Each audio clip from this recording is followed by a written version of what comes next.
ospital nga gidalhan kang Bukol. Nagpaygayon sila og vigil aron manawagan og hustisya.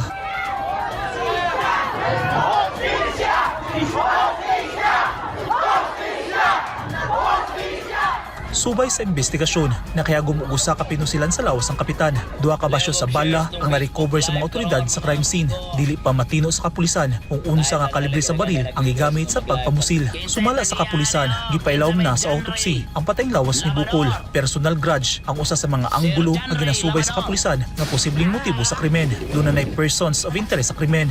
Apil sa investigasyon, ang pula nga sakyanan nga nakita sa live broadcast ni Bukol nga posibleng getaway vehicle sa responsable. Sumala sa kapulisan, posibleng planado ang pagpusil kang Bukol ug posible sab nga gun for hire ang responsable. Gikondina sa Davao del Sur Police Provincial Office ang pagpatay kang Bukol.